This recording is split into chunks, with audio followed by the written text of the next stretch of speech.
merci à tous d'être là donc, pour ce deuxième Midi de l'Imaginaire de la rentrée. Après Fleur Hopkins-Loferron, hein, donc le mois passé, je suppose qu'une bonne partie d'entre vous étaient là et reviennent donc pour la deuxième fois.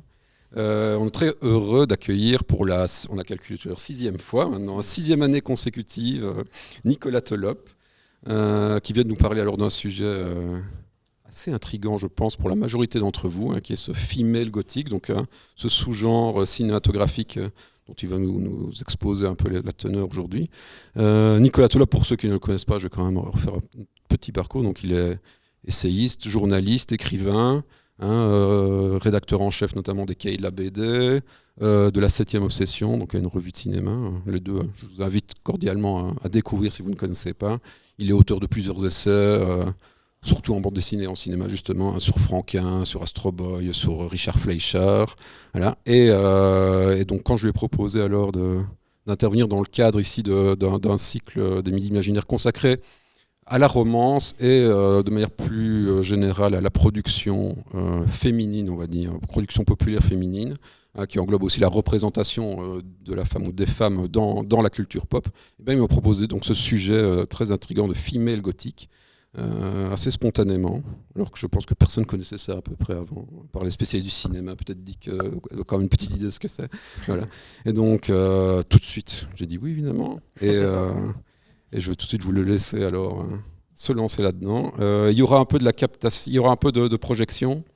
Donc on va faire attention au son, mais normalement tout va rouler, ça va. Ouais. N'hésitez pas si vous n'entendez pas, parce que mais normalement le Bose va fonctionner. Ça va. Merci à tous et bonne écoute. Merci. Bonjour. Vous m'entendez bien, non ? Il n'y a pas besoin de micro, pas de problème. Donc ouais, le female gothique, si on traduit, c'est le gothique au féminin. C'est un concept qui a été formulé par une universitaire en littérature aux États-Unis qui s'appelle Helen Mowers et qui désignait en fait tout ce qui est gothique tardif comme les romans de Charlotte Brontë par exemple, Jane Eyre, et aussi des choses plus récentes à l'époque comme par exemple Rebecca de Daphné du Maurier qui était sortie en 1938. Ça a été repris pour le cinéma par un scénariste qui s'appelle Murray Smith. Qui se l'est accaparé pour désigner une production cinématographique, effectivement, qui est centrée plutôt autour des années 40, 50, mais qu'on peut faire évoluer, évidemment, dans le temps bien au-delà. Et dans le cadre des Midis, enfin en tout cas de cet événement-là autour de la romance, c'est pas complètement déplacé, étant donné qu'il y a une autre critique cinématographique qui s'appelle Diane Waldman, qui parle, elle, de gothic romance film. Des films de romance gothique. Gothique, c'est vraiment pour le côté atmosphère, etc. On le verra en détail.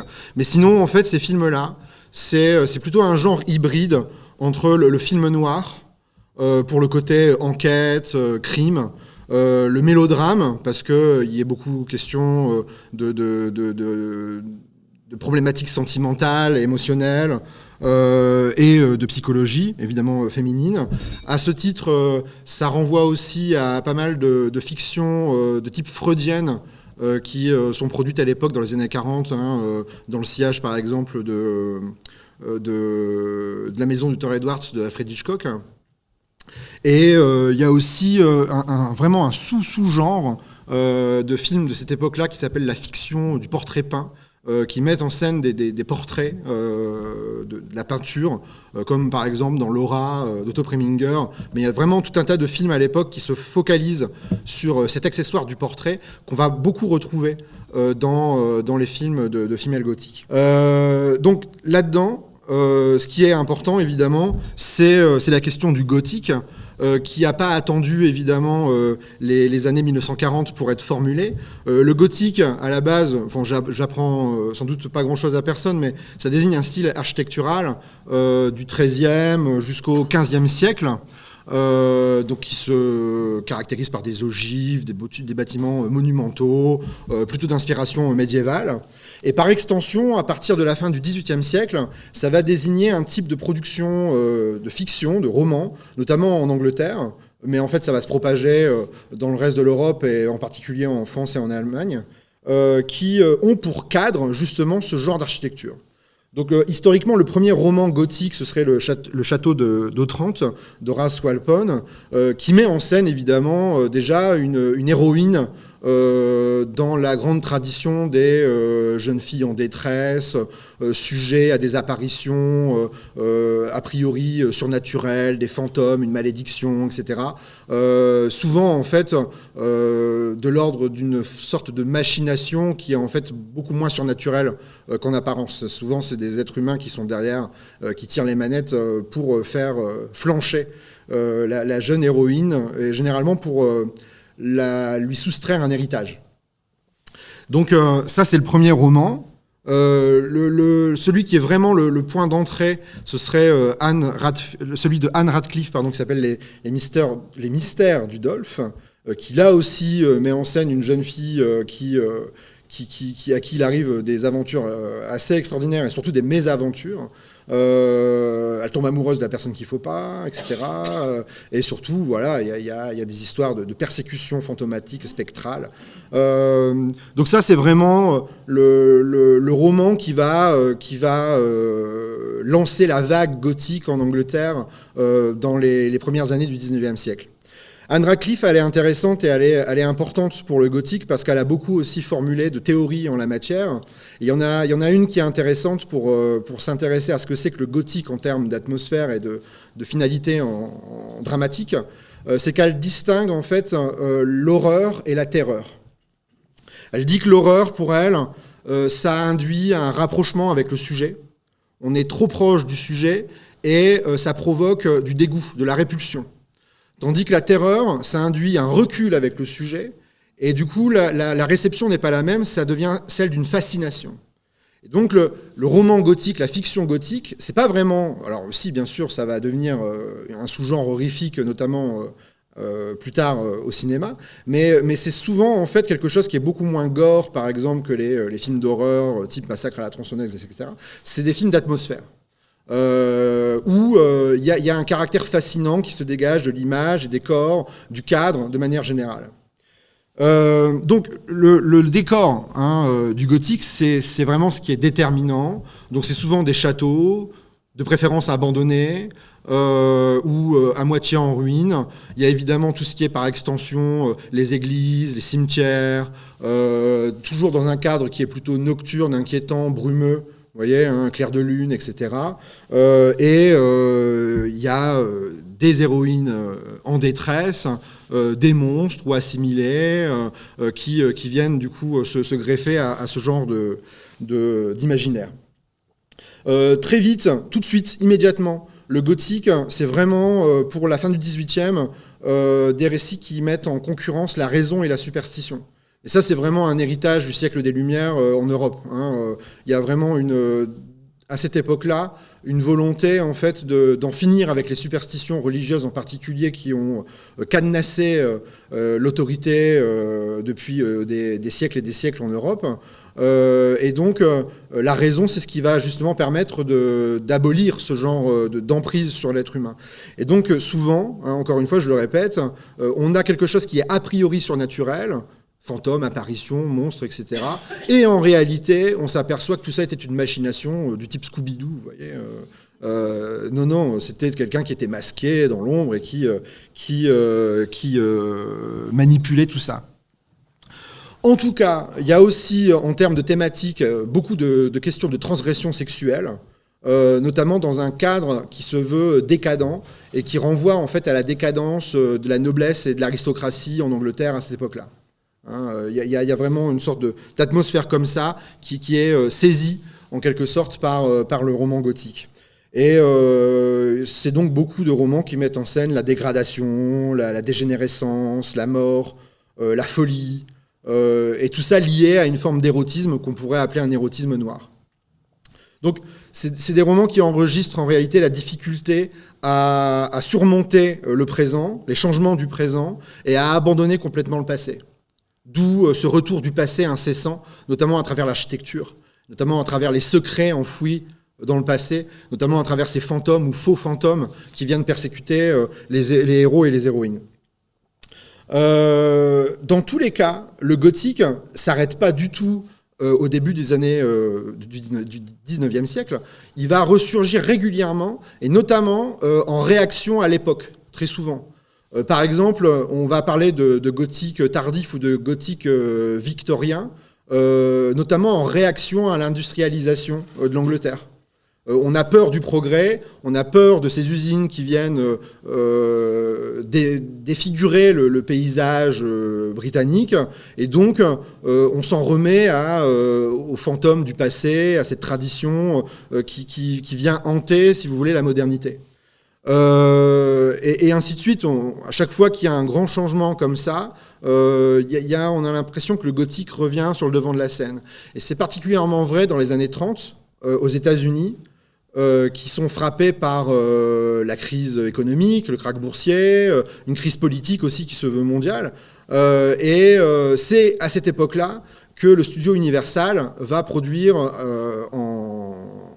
à la chaîne des films de monstres. Vous savez, les Dracula de Todd Browning, le Frankenstein de James Whale, la momie, l'homme invisible, le loup-garou, et le retour de ces gens-là derrière, il y a des suites. Et donc, il y a vraiment une corrélation entre cette production qui se fait à un moment très précis, c'est à partir de 1931, et ça se propage jusqu'aux années 40, qui se fait en relation avec les troubles qui sont vécus par la société américaine à cette époque-là.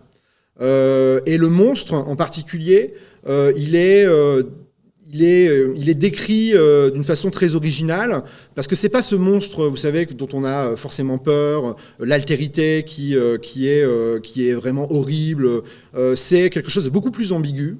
Et les critiques ont tendance à y voir en fait une sorte de métaphore des personnes qui à l'époque sont ostracisées, qui subissent un rejet de la part de la société, qui sont des parias. Donc ça pourrait être le prolétaire, évidemment, celui qui se retrouve sans travail parce que les usines ferment, etc. Ça peut être aussi le racisé, ça peut être l'homosexuel.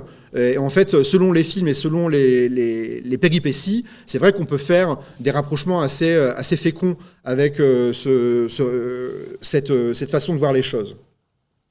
Donc voilà, il y a des dimensions dans ces films-là qui rejoignent l'ambiguïté, la paranoïa, et c'est ce qu'on va appeler donc les Universal Monsters, les monstres du studio Universal. Ça va dépasser ce studio parce qu'on va en trouver aussi ailleurs, et surtout ça va déborder sur le fameux female gothique. C'est-à-dire que cette fascination pour les monstres, pour l'anormalité, pour le trouble, pour finalement ces situations de crise, ça va s'insérer dans le foyer, en fait. Ça va déborder sur le foyer. Ce ne sera pas non seulement en fait, une manifestation sociale de l'extérieur, ça peut être aussi quelque chose qui se vit à l'intérieur du couple en particulier. Et notamment dans une nouvelle répartition des genres, des attributions de genre qui commencent à se dessiner à cette époque-là. Donc là, une image qui est extraite d'un film qui s'appelle Demain la nuit, pour illustrer ce propos. Mais avant de parler de female gothique au sens propre du terme, il faut s'intéresser à un autre genre dans lesquels le female gothique prend ses racines, c'est le genre des Old Dark House Mysteries, c'est-à-dire les mystères de vieilles maisons ténébreuses, qui vont être un genre en soi aussi dans les années 30. C'est des films qui mettent en scène, évidemment, un cadre très spécifique. C'est souvent des maisons abandonnées, des demeures qui ont été laissées en héritage souvent à une jeune fille, encore une fois, qu'elle vient se saisir de cet héritage, et il y a des puissances extérieures qui cherchent à l'en empêcher. Donc, à chaque fois, comme dans les récits gothiques, on craint d'abord que ce soit des manifestations surnaturelles, on craint que ce soit des monstres, etc. Et à chaque fois, ça se révèle être quelque chose de beaucoup plus banal. C'est un homme qui qui a entrepris de faire ce genre de choses dans l'ombre. Et pour les demeures de ce genre de film, on retrouve vraiment les caractéristiques des décors du gothique. C'est-à-dire il y a un héritage un peu victorien, quand bien même ça se passe aux États-Unis la plupart du temps, c'est vraiment quelque chose qui est dans cette optique-là. Et surtout, il y a énormément de passages secrets, de portes dérobées, de choses-trappes, de chambres interdites, vous voyez, de pièces secrètes. Et c'est ce qui fait que ces maisons du mystère, elles vont en grande partie inspirer les attractions de maisons fantômes, vous savez, qu'on va visiter pour se faire peur et qui généralement sont pleines de surprises de ce genre-là. Et en fait, c'est complètement lié à ce genre d'attraction. Les deux sont liés. Ils apparaissent à la même époque. Donc, qui inspire l'autre, je ne sais pas. Mais en tout cas, c'est très clairement quelque chose qui est hérité finalement de la fiction gothique. Et donc ce genre de récit, on ne le voit pas seulement au cinéma. Par exemple, il y a cette pièce de théâtre de John Willard en 1921 qui s'appelle The Cat and the Canary, qui est exactement le même topo que ce que je viens de vous faire. C'est une femme qui arrive en même temps que d'autres invités dans une maison. Ils doivent recevoir un héritage et en fait l'héritage se révèle être destiné qu'à elle seule. Et évidemment, il lui arrive des misères. De qui ça vient exactement, des autres rivaux, ou de quelque chose d'autre à l'extérieur, ou alors un vrai fantôme. En tout cas, voilà, c'est vraiment un récit, là, celui de la pièce de théâtre, qui va complètement dans cette tradition-là. Et ce récit va être tellement populaire qu'on va en voir plusieurs adaptations au cinéma.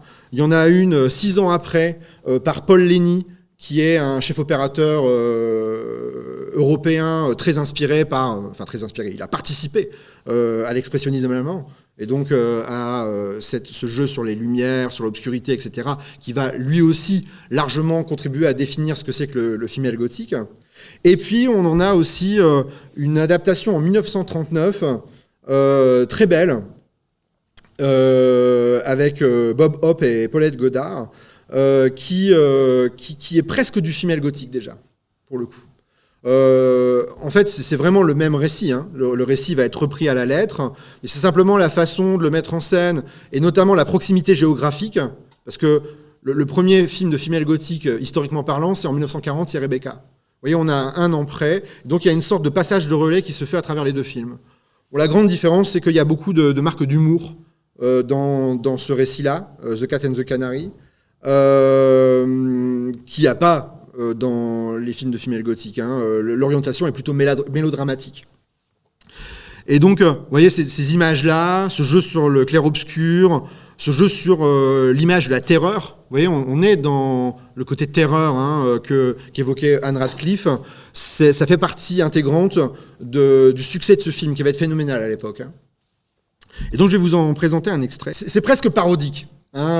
Parce qu'il y a une dimension où on joue sur tous les codes qui sont déjà existants à l'époque pour les accentuer. Vous avez eu notamment au niveau de la musique, quand elle éteint la lumière, il y a ce jeu sur les violons là, qui crée déjà, qui sursouligne la dimension qui se veut inquiétante, etc.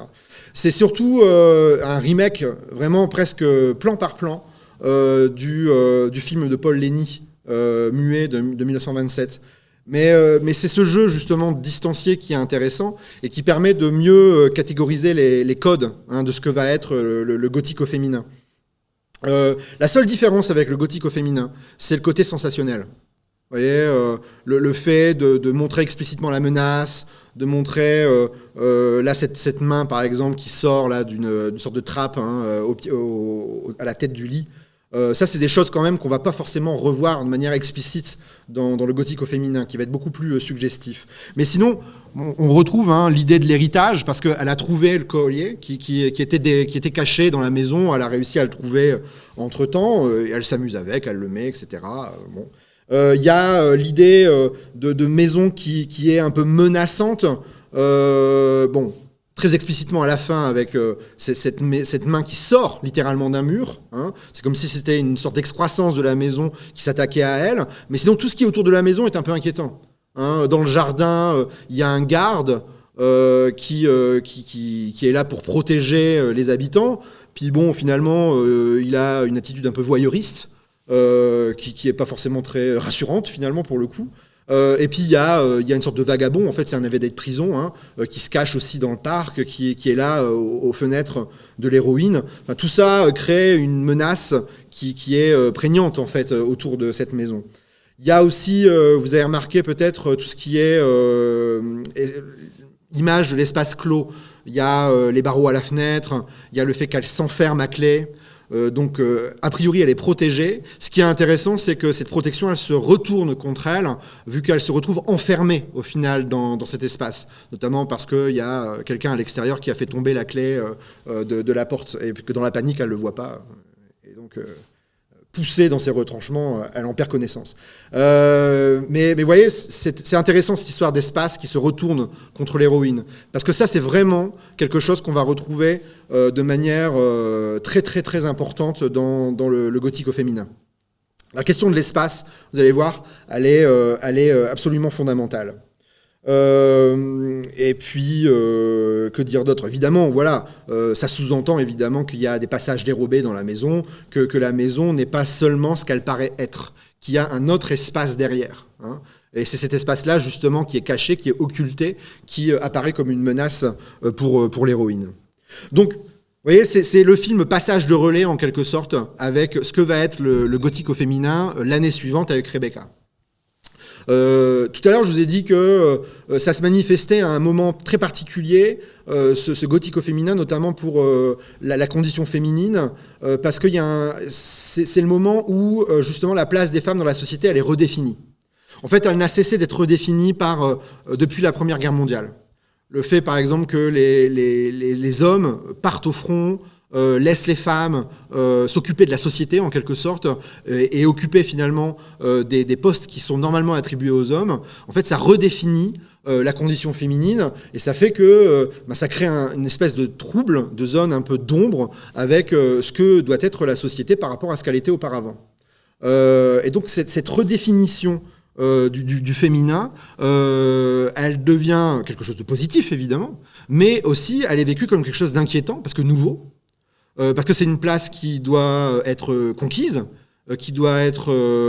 qu'on doit gagner, voyez, et ça revient explicitement à la condition en fait de l'héroïne des récits gothiques, qui elle aussi, on lui donne une place, on lui donne une maison, hein, elle hérite de cette maison, mais cette maison en fait, il suffit pas d'en prendre les clés, il faut encore qu'elle l'apprivoise et qu'elle en fasse la conquête, notamment en démasquant les imposteurs et puis en essayant de trouver finalement les secrets qui sont dissimulés dans les murs de cette maison. En fait, la nouvelle place des femmes dans la société, quelque part, il y a une conquête qui doit être similaire. Et c'est pour ça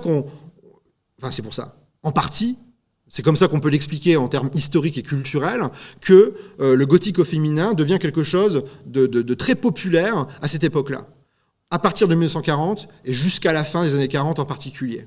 Parce que c'est vraiment ce passage un peu de relais, de zone d'ombre, de zone de flou, de zone de crise dans la condition féminine qui se profile alors.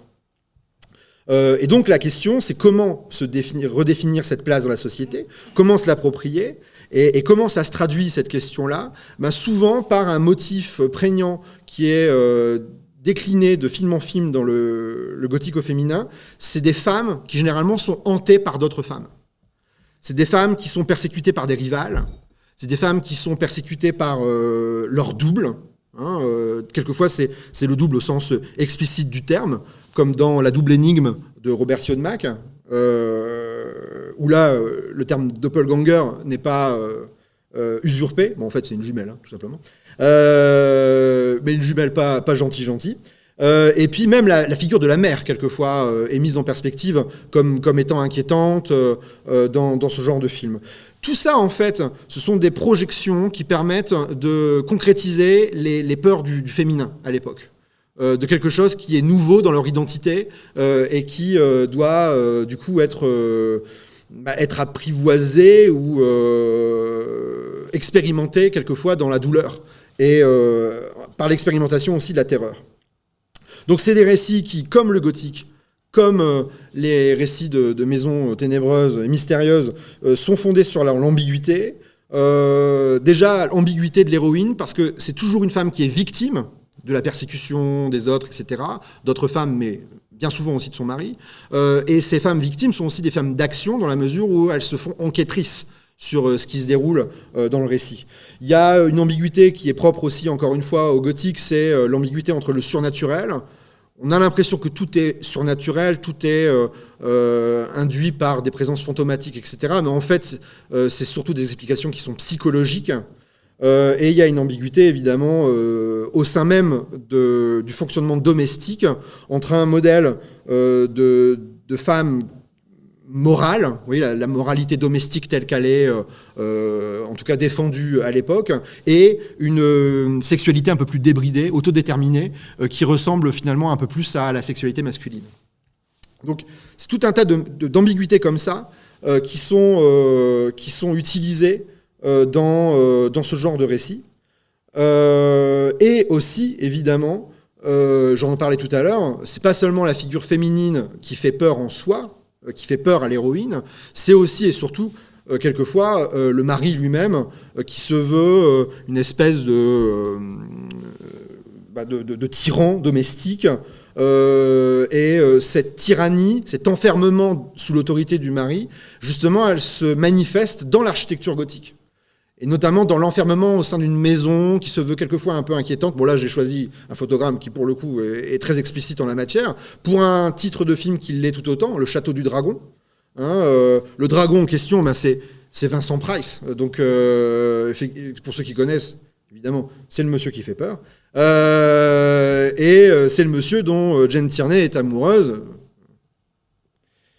Elle aurait pas dû. Et donc, vous voyez, ce rapport aussi à une forme de patriarcat inquiétant, quelquefois aussi qui est aimant, l'un n'empêche pas l'autre, mais cet amour se manifeste par une sorte de réclusion, une emprise, et cette emprise, cette domination, elle se manifeste encore une fois par la maison. Vous voyez, dans laquelle la jeune héroïne souvent est emprisonnée. Alors pas emprisonnée au sens strict du terme, elle est jamais dans une forme de réclusion, kidnappée ou tout ce que vous voulez, mais en fait c'est une emprise du coup affective qui fait que elle ne peut pas quitter la maison. Ouais. C'est très difficile d'envisager de se libérer en fait de ça, de cette double emprise donc qui est celle du mari et celle finalement du foyer. Alors, le premier film gothique féminin, c'est celui d'Alfred Hitchcock, Rebecca, qui est lui-même une adaptation, je le citais tout à l'heure, du roman de Daphné du Maurier, qui date seulement de 2 ans auparavant.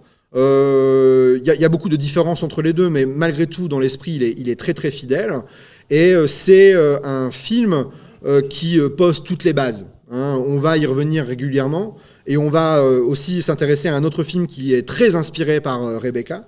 Et je vais vous montrer le début du film qui est très caractéristique justement de la filiation qu'il y a avec le récit gothique traditionnel.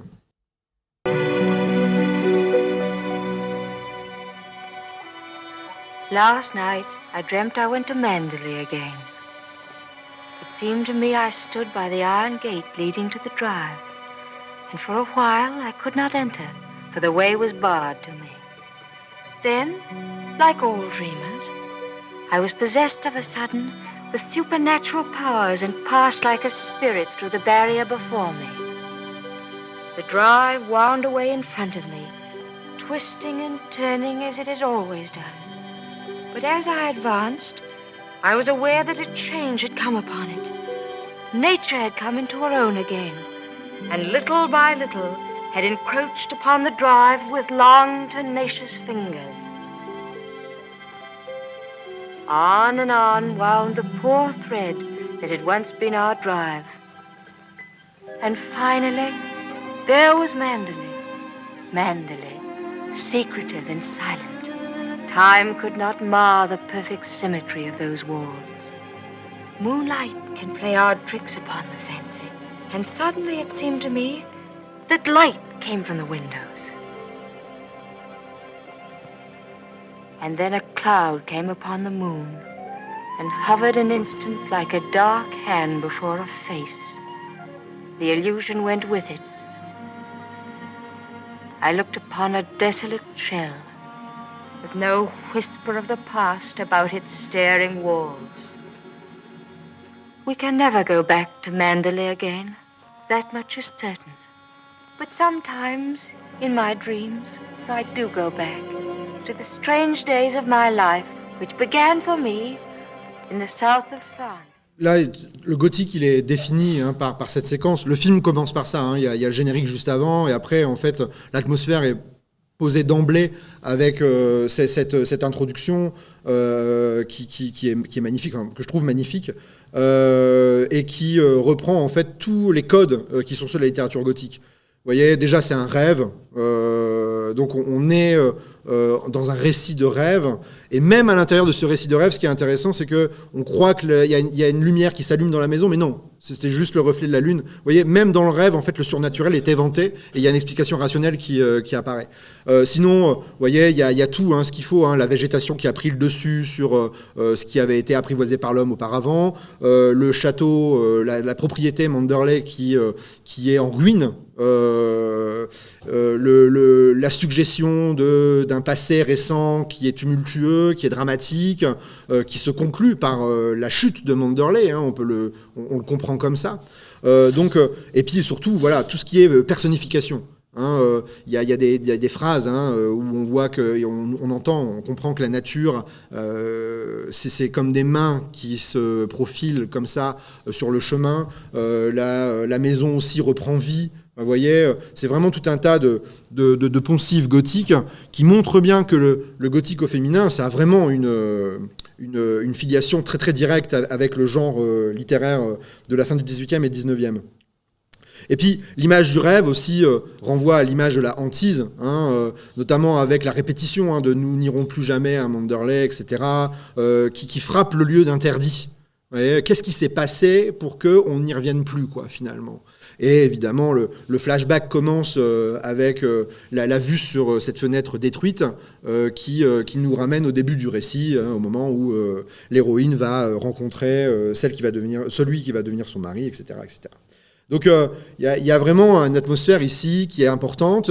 Et le personnage principal du film, si on en croit cette introduction, c'est pas tant Rebecca finalement que justement Manderley. Et ça, c'est pas moi qui le dis, c'est d'ailleurs un poncif, on a l'habitude de dire c'est un personnage dont le décor, la maison, etc. est un personnage en tant que tel, et c'est Hitchcock aussi qui l'expliquait à Truffaut. Il expliquait que Manderley, c'est un personnage du film, et c'est peut-être même le personnage le plus important. Donc tout ça pour dire que l'espace est très important pour déterminer ce qu'est le gothique au féminin. Je vais vous montrer le début d'un autre film qui est tourné 7 ans plus tard par Fritz Lang, qui s'appelle Le secret derrière la porte. Et c'est un film qui est inspiré d'un roman policier, mais c'est surtout un film qui a été motivé dans le but de faire un nouveau Rebecca. Il y a vraiment énormément de points communs avec Rebecca. La relation entre les personnages est quasiment la même, sauf que ça ne se passe pas en Angleterre et que la filiation avec le gothique est peut-être moins évidente. En tout cas, elle ne se fait pas visuellement, elle se fait par d'autres biais. Et je vais vous montrer la séquence d'introduction, toujours, après le générique, et on va la commenter ensuite. C'est vraiment quelque chose qui est à lire en dialogue avec l'introduction de Rebecca.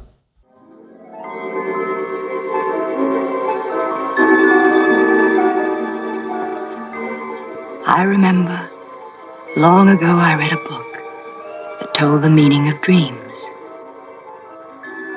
It said that if a girl dreams of a boat or ship, she will reach a safe harbor. But if she dreams of daffodils, she is in great danger. But this is no time for me to think of danger. This is my wedding day.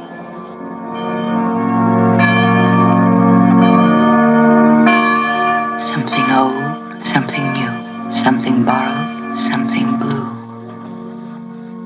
Something old as this church, 4 centuries old. Mark says It's a felicitous structure. Its vaultings, pilasters, walls, its altars, its chandeliers, tuned to a perfect harmony. Built so that here only events of joy can happen.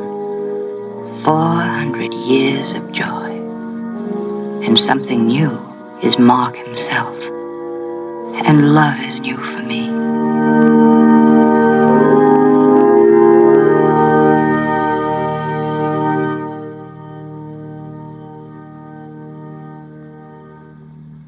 My heart is pounding so. The sound of it drowns out everything. It's said that when you drown, your whole life passes before you like a fast movie. Vous voyez, hein, y a beaucoup de points communs avec Rebecca, mais tout est dans la nuance, justement. On a une voix off qui introduit le film. D'ailleurs, cette voix off, on va la retrouver très régulièrement dans le film, contrairement à Rebecca. Mais le traitement n'est pas du tout le même, parce que déjà, la voix est murmurée. Il y a un truc très bizarre dès le départ, un peu envoûtant dans la façon de présenter les choses. On ne sait pas bien ce qu'on voit d'abord au début. Est-ce que ce sont des images de rêve? Est-ce que ce sont des images psychiques, justement? Mais en tout cas, il y a question d'un rêve, vous voyez, comme dans Rebecca. Sauf que dans Rebecca, elle nous raconte son rêve, tandis que dans Le secret derrière la porte, on n'est pas dans un rêve qui est subi, mais dans un rêve qui est analysé, c'est-à-dire qu'elle est déjà dans le questionnement sur les signes, sur ce que représente le rêve. Et dès le départ, on a ce balancement très ambigu entre ce que signifie le bateau, l'embarquement, quelque chose de nouveau, quelque chose de bien heureux, et puis les jonquilles qui, elles, représentent quelque chose de beaucoup plus inquiétant. Vous voyez, cette ambiguïté, on la retrouve tout au long du film, notamment au début, là, quand on assiste à la scène du mariage, parce qu'elle dit que voilà, c'est quelque chose de beau, quelque chose de nouveau, l'amour est nouveau pour moi, et néanmoins, à quoi elle fait référence, quelle métaphore elle utilise pour expliquer ce qu'elle ressent? La noyade. Donc le mariage pour elle, c'est une noyade, quoi. C'est intéressant. Même si elle aime son mari, hein, elle le dit d'ailleurs explicitement, c'est quelque chose qui lui fait peur. Et d'ailleurs, elle a raison, parce que ça ne va pas forcément se passer comme sur des roulettes. Mais ouais, il y a cette image, voilà, de menace qui est très intéressante. Et il y a quelque chose d'autre qui est vraiment très, très intéressant, c'est ce qu'elle dit à propos de son mari. Vous savez, on a tout ces plans de panoramique autour de l'église. C'est une église mexicaine, hein, parce qu'ils sont au Mexique, ça aussi, j'y reviendrai, c'est important. Ils se sont rencontrés là-bas. Donc ils se marient de manière précipitée là-bas, alors qu'ils se fréquentent depuis quelques jours seulement. Elle explique que selon son mari, Marc, le lieu est agencé, il est construit pour abriter la félicité, pour abriter le bonheur. Donc c'est un lieu, l'esprit du lieu, c'est celui du bonheur. Et depuis qu'il a été construit, depuis 400 ans, c'est 400 ans de bonheur. Donc 400 ans de mariage. Bon, il ne parle pas des enterrements, mais il y a quand même cette idée que les lieux sont habités par un esprit. Non pas un esprit frappeur, etc., hein, mais par une atmosphère. Et là, pour l'Église, c'est une atmosphère qui est une atmosphère de félicité. Et on va voir plus tard qu'il y a d'autres lieux qui, selon lui, sont abrités par d'autres esprits et beaucoup plus inquiétants. Mais en tout cas, c'est une idée qui est très gothique, dans le fond. Hein, le fait qu'un lieu, un environnement, abrite justement une atmosphère bien précise. Hein, le côté château hanté, etc., le château qui fait peur. Donc ça, c'est vraiment quelque chose qui va déterminer le reste de l'action et qui introduit vraiment le caractère gothique de ce récit. Sinon, je parlais du Mexique, mais vous voyez, il y a aussi quelque chose de très régulier dans le gothique au féminin, c'est que l'action, souvent, se déroule loin, au début, de là où elle va se dérouler après. Vous voyez, vous vous rappelez, Rebecca, elle dit « tout a commencé dans le sud de la France ». Et donc, la Riviera, il fait beau, etc. Et après, on va à Manderley, et là, il pleut. Là, pareil, ils se rencontrent au Mexique, c'est pas la vraie vie, ils tombent amoureux l'un de l'autre, mais ils se marient de manière précipitée. Et après, elle va le rejoindre chez lui, et c'est là que les ennuis commencent. Et très régulièrement, c'est quelque chose qu'on revoit. Ça commence au loin, dans un endroit qui est exotique et idyllique, et après, on se retrouve dans une forme d'enfermement, dans le lieu qui va être le lieu de la persécution, quoi, en quelque sorte. En tout cas, dans les deux cas, effectivement, les décors, donc Manderley à gauche et la maison du secret derrière la porte à droite, c'est le lieu de réclusion, c'est le lieu là où l'héroïne est captive, et ça en fait d'emblée une maison inquiétante, toujours avec un lourd passé. Il s'est passé des choses avant que cette héroïne pénètre dans cette maison, et elle va être très surprise finalement par un passé dont elle ignorait tout. À chaque fois, elle a jamais, les héroïnes n'ont jamais été mises au courant de ce qui s'est passé auparavant dans cette maison, et même auparavant dans la vie de leur mari. Donc à gauche, c'est Manderley, la première fois qu'on le voit. Donc quand je vous disais qu'il passait de la Riviera à l'Angleterre et qu'il pleuvait, je rigolais pas. C'est très explicitement ça. Donc on a une atmosphère gothique aussi par rapport à ce côté un peu grisaille, ténébreux, comment dire, la météorologie qui est un petit peu torturée. Et de l'autre côté, c'est beaucoup plus chaleureux, on peut dire, pour le secret derrière la porte. Le fait est que cette maison du secret derrière la porte, on la verra jamais dans son ensemble. On ne verra jamais de l'extérieur que des parties, comme si elle était morcelée. Et ça donne un peu l'image que elle est impossible à cerner, à appréhender dans son ensemble, un peu comme Marc. Vous voyez, en tout cas, pendant tout le film, c'est un personnage qui est difficile à saisir, qu'on comprend pas très bien ses motivations, et que sa propre femme n'arrive pas à comprendre ce qui se passe dans sa tête. Donc ce côté enfermement dans une maison au lourd passé, etc., avec cette forme d'emprise d'un mari, on l'a de manière encore plus explicite dans le film Gaslight, à la fois la première version anglaise de Thorold Dickinson en 1940 et puis son remake par George Cukor en 1944. Gaslight qui est un film important, ne serait-ce que déjà parce que c'est sublime, et aussi parce que ça va donner lieu à une théorie assez récente dans le féminisme qui est le gaslighting. C'est cette théorie selon laquelle l'emprise qu'un individu ou une société peut avoir sur les femmes en particulier consiste à leur ôter leur capacité de raisonnement, de réfléchir, de prendre de la distance sur les choses et de les manipuler de cette façon-là. Et dans Gaslight, c'est exactement ça.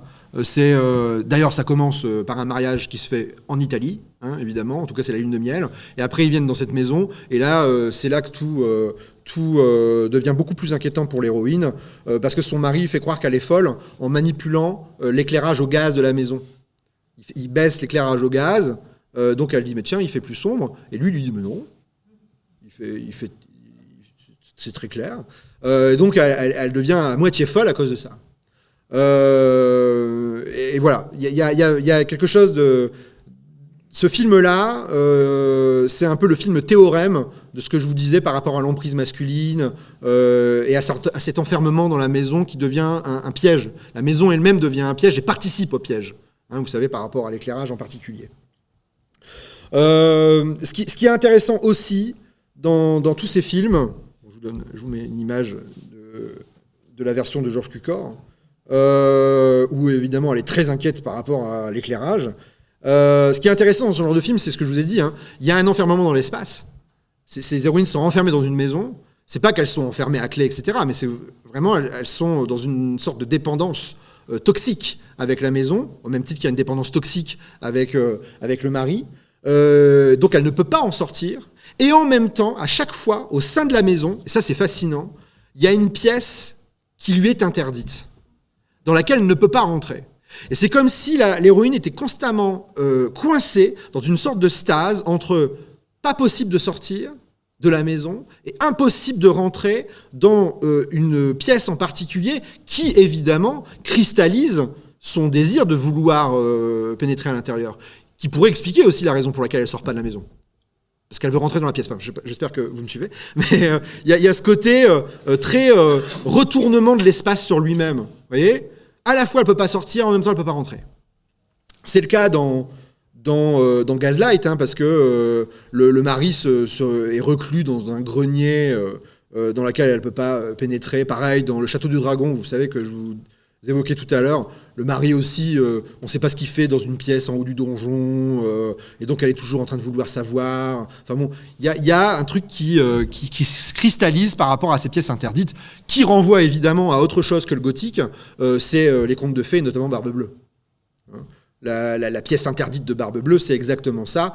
Et c'est d'ailleurs très explicitement ce que va faire Fritz Lang de la pièce interdite du Secret derrière la porte. Alors, je vous montre un nouvel extrait de Rebecca, justement, qui montre sa découverte d'une pièce interdite, qui est la pièce de l'ancienne femme des lieux, l'ancienne propriétaire, qui est Rebecca. Le nom le titre du film, c'est pas celui de l'héroïne, c'est celui de la femme qui est morte dès le départ et qui continue à hanter, si vous voulez, le récit et à gâcher la vie de tout le monde pendant tout le film. Donc je vous laisse voir ça.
Do you wish anything, madam?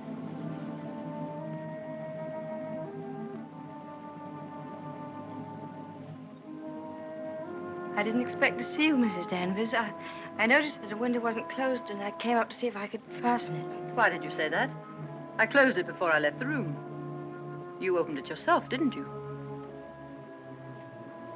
You've always wanted to see this room, haven't you, madam? Why did you never ask me to show it to you? I was ready to show it to you every day.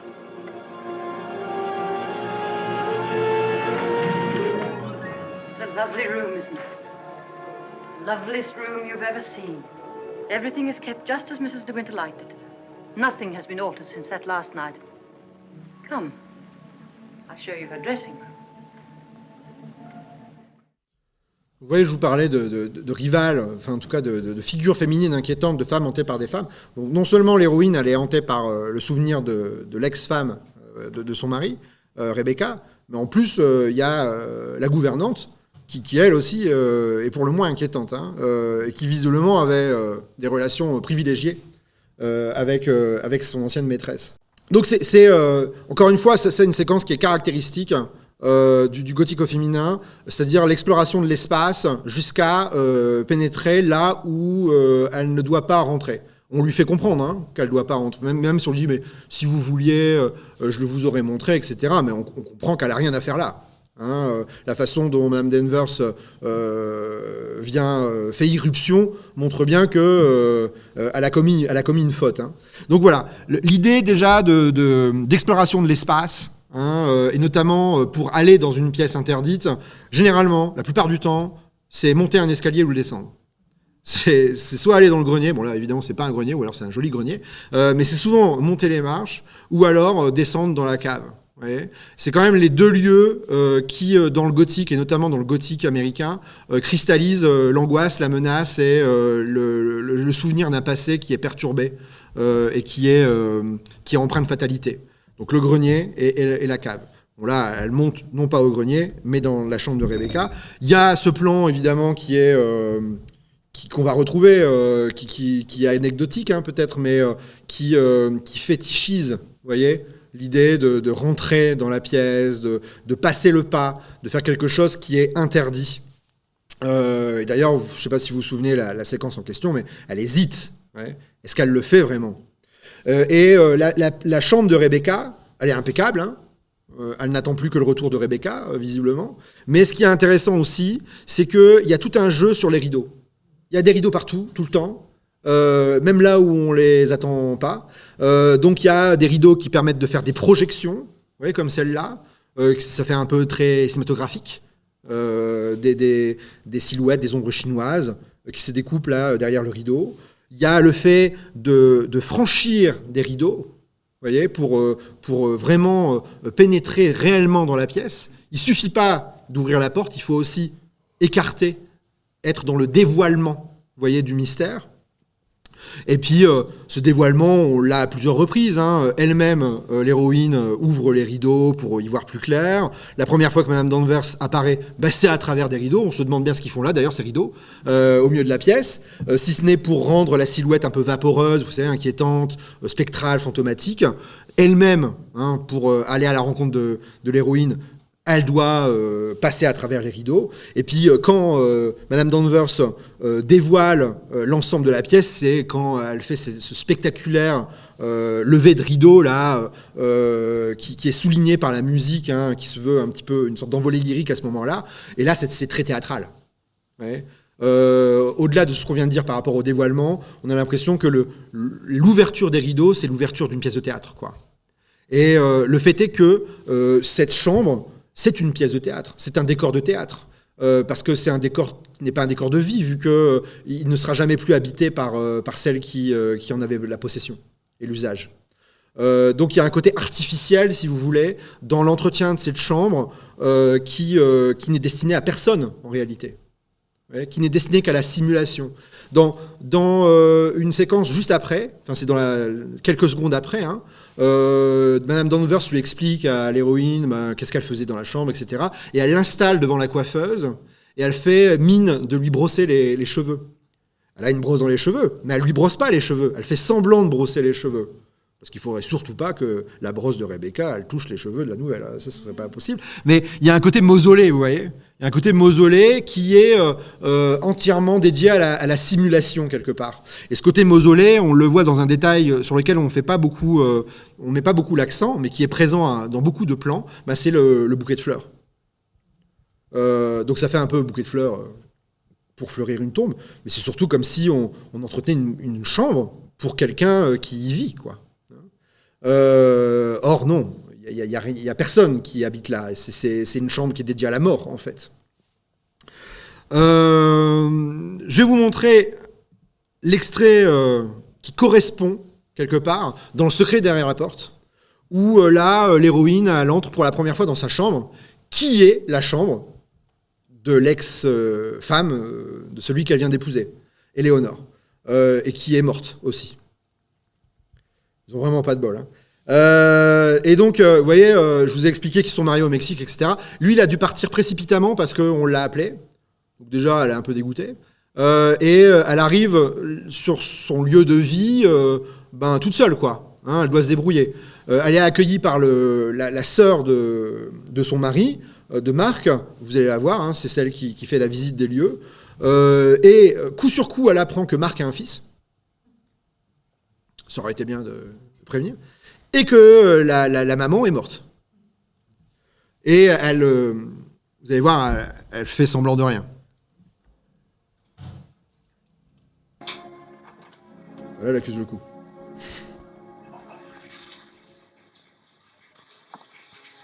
What does he like? Oh, David. Oh. Whoops. Is that all? He's very difficult since his mother died. Didn't Mark warn you? Oh, yes, he did. This is the bedroom. Oh, it's lovely. The wallpaper's very old. Mark got it at an auction in Paris. The candlesticks, too. It's really dreamy. Yes, I've always liked this room. Eleanor had a real flair for decoration. Mark does neglect details. He didn't tell you. I'd forgotten her name was Eleanor. Well, that shows you weren't jealous at any rate. Well, that would be rather foolish of me, wouldn't it? Very sensible. Eleanor had a certain charm, but there was an enameled quality, an aloofness. Anyway, I never asked if you were hungry. What would you like? Oh, I eat everything. Fine, I'll fix a tray for you while you have your bath. Thank you. Vous voyez, c'est beaucoup moins appuyé hein, comme découverte, mais quand même. Il y a beaucoup de points communs avec, encore une fois, la séquence de Rebecca. C'est pas que c'est un copier-coller, c'est que c'est juste en fait des espèces de topoi, de stéréotypes qui finalement sont encore une fois hérités du gothique et qui se réinscrivent, qui se réinjectent dans la fiction du gothique au féminin. Donc on a déjà, vous voyez, pour rentrer dans la chambre, encore une fois, l'idée de passer par des rideaux, d'ouvrir des rideaux. Bon, là où c'était très majestueux dans Rebecca, là c'est une pauvre tirette là, mais bon quand même, les rideaux sont là. Il y a la présence de cette chambre qui est encore une fois gardée intacte par rapport à son ancienne propriétaire. On dit on souligne bien le fait que Eleanor avait beaucoup de goût en matière de décoration. C'est-à-dire que la décoration c'est celle de l'ex-femme. Hein. Et il y a une insistance aussi sur le passé. On explique que le papier peint, il a été chiné à Paris, donc c'est un vieux papier peint. Les chandeliers aussi. Les chandeliers, on y reviendra, ils sont très importants dans le récit. Et donc, vous vous rappelez, dans l'introduction, elle expliquait qu'elle citait une sorte de comptine, quelque chose de vieux, quelque chose de nouveau. Et en fait, c'est exactement ça. Aller dans un environnement qui est vieux, et le quelque chose de nouveau, ben, c'est elle. Et il y a cette corrélation, non, mais ce choc entre les deux. Elle n'est pas à sa place quelque part. Hein. Elle est dans une pièce qui n'est pas la sienne. Et elle doit s'obliger à s'inscrire dans les pas de la précédente, dans les pas de la morte. Donc il y a un caractère inquiétant dès le départ, dans cette obligation finalement à accepter finalement ce qui est une sorte de cadeau empoisonné. Elle est très contente de départ. Hein. Oh, elle est très jolie cette pièce. Bon, après, elle est un petit peu refroidie, quoi, parce qu'elle comprend en fait que c'est la pièce telle qu'elle a été conçue par la précédente femme. Cette inquiétude, évidemment, ce trouble, il est souligné par le miroir. Hein. Ce miroir, c'est évidemment une sorte de métaphore des questionnements intérieurs que l'héroïne est en train d'avoir, qu'elle subit. Parce que quand même, vous pouvez supposer qu'elle se remet beaucoup en question par rapport à ce qui s'est passé jusque-là. Hein. Auparavant, elle pensait avoir épousé un homme sans passé, quelque part. Hein. Et puis elle s'aperçoit qu'en fait, il y a un passé qui est très inquiétant, en tout cas qui est un peu dérangeant. Ce qui est intéressant aussi dans le papier peint, que j'ai oublié de dire, c'est que c'est un papier peint qui a pour motif un paysage extérieur. Et il y a encore une fois ce motif du retournement. Vous vous rappelez, tout à l'heure, j'avais dit par rapport à The Cat and the Canary que l'espace se retournait contre l'héroïne parce qu'elle pensait être protégée et finalement elle finit par être prise au piège de ce qui l'a protégée. Là, en fait, c'est pareil. On croirait, en trompe-l'œil avec le papier peint, que cette pièce, elle est ouverte sur l'extérieur, que finalement, il y a une perspective de sortie. En réalité, évidemment, c'est pour mieux l'enfermer à l'intérieur de cette pièce qui est une pièce, vous allez voir, qui est très particulière et qui a une résonance dans la suite du film. Parce que dans la suite du film, Mark présente sa femme à ses amis, etc., lors d'une réception et tout ça. Et elle comprend qu'en fait, Mark collectionne des pièces. Elle collectionne des pièces, non pas des pièces de collection, mais littéralement des chambres. Des chambres dans lesquelles il s'est passé quelque chose. Et ce n'est pas des copies de chambres, c'est des chambres reproduites très exactement à partir des objets qui étaient présents dans cette chambre, à partir des matériaux, etc. Donc il déconstruit des pièces, si vous voulez, en Europe, partout, et il les reconstruit dans son sous-sol. Et il a une collection de chambres comme ça. Parce qu'il s'est passé quelque chose d'intéressant dans ces chambres. Et il y a une jeune fille, alors qu'il va faire la visite de ces chambres, hein, il y a une jeune fille qui lui dit « Ah, qu'est-ce qui se passe dans ces chambres ? Il s'est passé des histoires d'amour. » Il dit « Non, pas exactement. » C'est intéressant, le « pas exactement. » Non, des meurtres. Alors c'est ça, très intéressant, c'est le « pas exactement ». Vous voyez, c'est exactement ça, le gothique au féminin. C'est des histoires d'amour ? Ah non, pas vraiment, c'est des histoires de meurtre, en fait. Et donc, il y a 6 chambres. Il y en a une 7e qui est en chantier. Elle est fermée à clé, il ne faut surtout pas y aller. Donc toutes les chambres ont des histoires absolument épouvantables. Il y a tout qui est là pour rappeler qu'il y a eu un meurtre, hein, les instruments qui ont été utilisés pour tuer, etc. Et la fameuse 7e chambre, bah, évidemment, ça turlupine l'héroïne. Elle se dit, mais qu'est-ce que c'est, quoi ? Qu'est-ce qu'il peut bien y avoir ? Il passe son temps là-dedans. C'est quoi ce secret qu'il y a derrière la porte ? C'est le titre du film.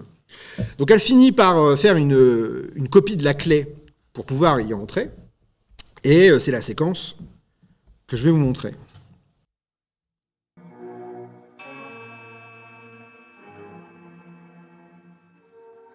Time seems to stand still when you wait for everyone else to sleep.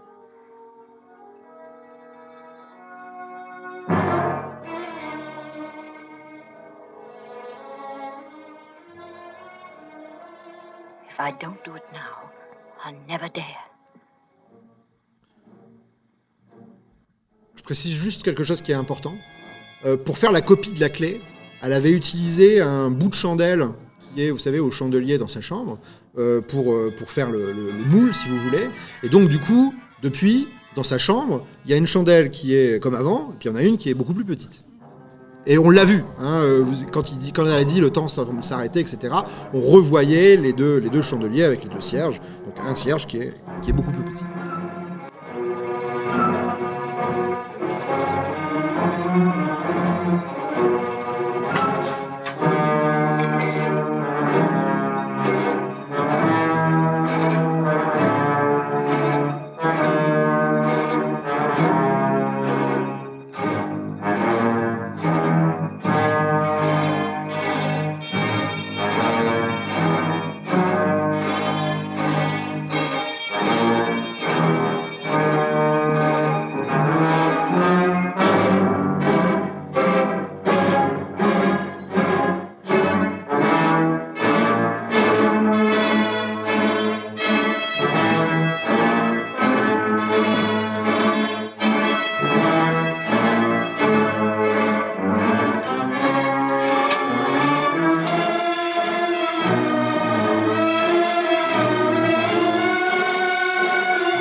This room is a copy.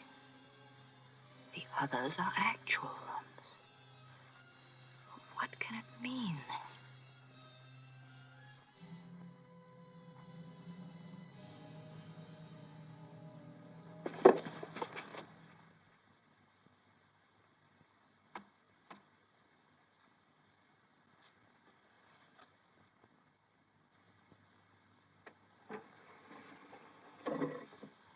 Things, the little things that made the room hers. Isn't the room finished?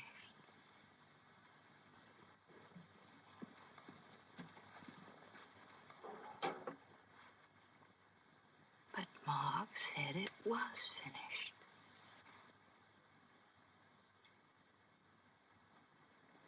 Oh, Mark, darling, you blame yourself. You torture yourself. You think you killed because you couldn't give her love. That's why the room is only a copy. You couldn't kill.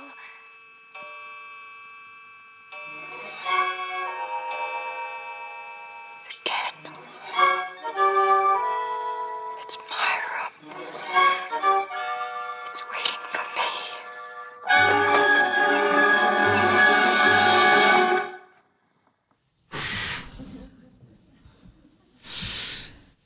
Donc vous voyez, hein, la pièce comme hantise, elle est intéressante, hein, parce qu'on croit que la pièce renferme le passé, exactement comme dans Rebecca, etc. Mais en fait, c'est un passé peut-être qui est tellement lourd et tellement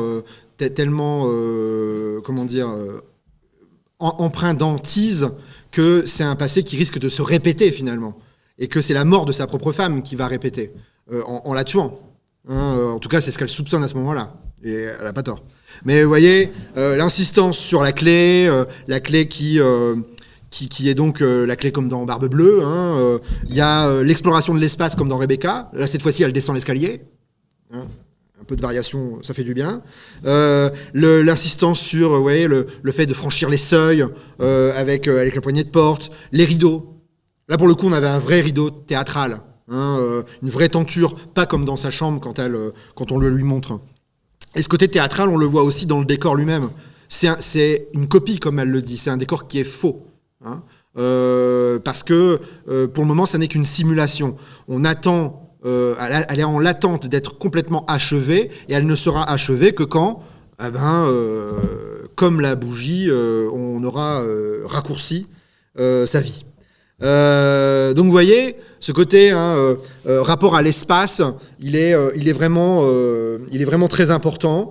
Et c'est ce qui renvoie aussi à ce que tu disais, Marc, par rapport à l'esprit des lieux, etc. Hein. L'esprit du lieu, là, en l'occurrence, c'est l'esprit du meurtre, quoi, l'esprit de la mort qui se répète, la fatalité, comme une forme d'antise, hein, de retour, finalement, d'un refoulé, hein, parce qu'il y a beaucoup, évidemment, de mise en perspective freudienne dans le récit.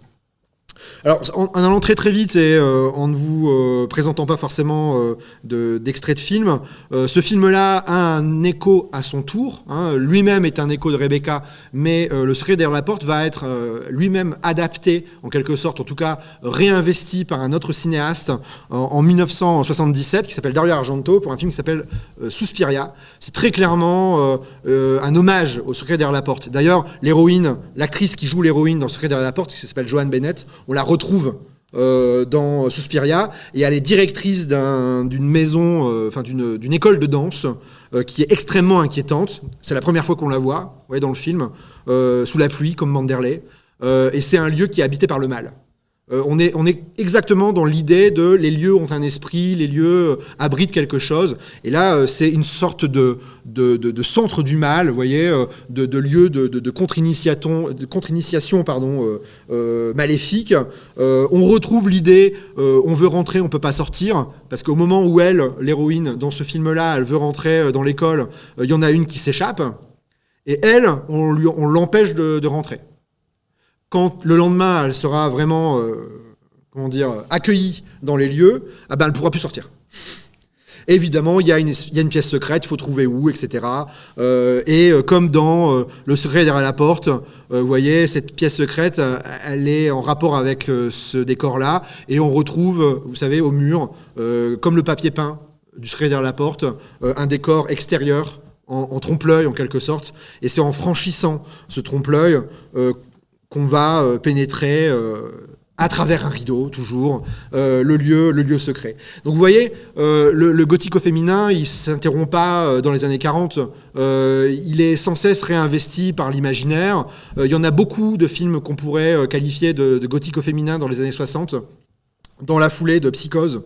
Psychose, qui est un film qui réinvente le gothique, en quelque sorte. Hein, et dans la foulée de ça, il y a pas mal de films qui vont chercher à justement creuser la veine gothique en mettant en scène des héroïnes persécutées, etc. Comme par exemple dans un film de la Hammer qui s'appelle Hurler de peur, qui date de 1961 et qui est absolument extraordinaire et qui repose sur les mêmes logiques, faux semblants, manipulation, etc. J'en dis pas plus parce qu'il faut le découvrir, et le plaisir de voir le film participe aussi de ça. Et après, le gothique au féminin, on peut le retrouver dans des films plus inattendus. Si on veut, en 79, Alien, le 8e passager, c'est un film de gothique au féminin, dans l'espace. avec une créature à la place du mari un peu tyrannique, mais voilà, enfin, je vais vite. Peut-être que l'un des derniers films qu'on pourrait qualifier de gothico-féminin, c'est Last Night in Soho, d'Edgar Wright, en 2021. Il est question aussi d'une chambre qui renferme un secret, etc. Mais ce qui est intéressant dans ce film-là, c'est que l'hantise du passé, elle ne se manifeste pas seulement à travers la chambre, mais à Londres tout entier. Ouais. Et on retrouve ces idées de miroir, de dédoublement, de femme qui est hantée par une femme. Ouais. Ce qui est intéressant aussi par rapport à ce film, c'est qu'on pourrait le mettre en perspective avec ce que nous, on vit à l'heure actuelle, à savoir le fait que, en termes de culture, on est sans cesse hanté par les cultures précédentes. Notre culture en 2025, finalement, c'est souvent des redécouvertes des cultures des décennies précédentes. Le vintage, en fait, c'est notre culture. Hein. Et donc, on est tous et toutes des héroïnes gothiques, en l'occurrence, parce qu'on est hanté en permanence par une mémoire qui ne cesse de revenir sur nos écrans et dans nos livres. Et c'est peut-être ça aussi que raconte ce film-là. Voilà.